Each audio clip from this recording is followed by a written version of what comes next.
Sharpie marker. Yeah. When I take notes, I take like little tiny writing, like pages and pages of notes when I'm listening. And then I was playing golf and I had to call someone I didn't know I was going to call, so I grabbed my ball marker, Sharpie, Yep.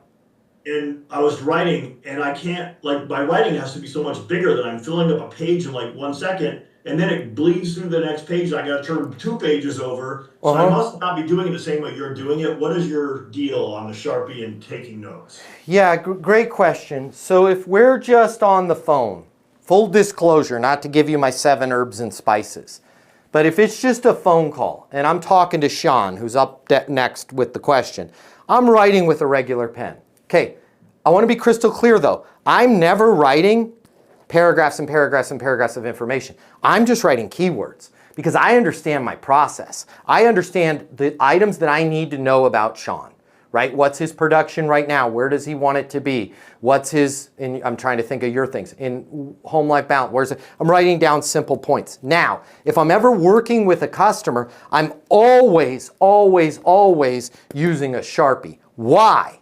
Can you read any of this? No, you probably can't even see it, but you can see everything I just did here, right? And there's this transparency of when I'm talking to Sean and I say, Sean, when you say you guys are looking for a graphic designer, how long have you been looking? Sean goes, 3 months. 3 months. All I'm doing is writing down 3 months, right? And now essentially, and by the way, it's low tech, and I'm going to get to that point. Okay, this is a critical point I'm about to make. Low tech. I'm going to say it again. Low tech. I'm going to say it a third time. Low tech. Here's why. Because I can go, Sean, because of the fact that you had said you guys have been looking for a graphic designer for 3 months, I know you don't want to do outsourcing, but do we have a hybrid model where blankety blank and blah blah blah? Does it make, I've essentially got a whiteboard. Now here's why I said low tech 3 times, okay? Because I lay in bed at night thinking about this stuff. If you're in a meeting with somebody and you're on an iPad and you're on a laptop, you are freaking killing yourself. I'm going to say that again. You are killing yourself because whether they are conscious of it or not, human beings clam up when technology enters the room. Okay? They're like, where is that going? Who's being copied on this? What cloud is he updating this to? And when you don't have technology, you just have a pen and a piece of paper, the minute I have this in my hand, I have authority. I am somebody in control, and they don't even realize it. And the minute I take notes, I'm listening. I care. I'm Sigmund frickin' Freud, right? But the minute I'm typing on a laptop, they're like, can we just skip to the demo, right? So be really careful with technology. If you're taking notes on your phone, stop it.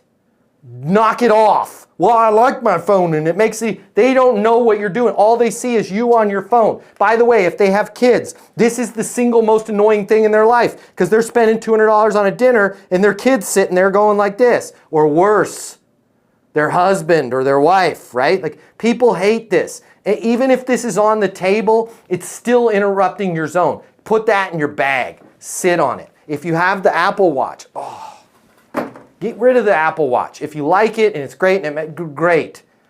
Just use it in your personal life. But if that thing lights up or buzzes, it's distracting you and it's distracting them. And I know that is ticky-tack, is crap. But deals are won and lost in the margins. And somebody's right about to open up to you, and then all of a sudden your watch lights up and you look at it and they go right back into defensive mode. So that's why I have a Sharpie. By the way, trade shows, that's where I came up with these.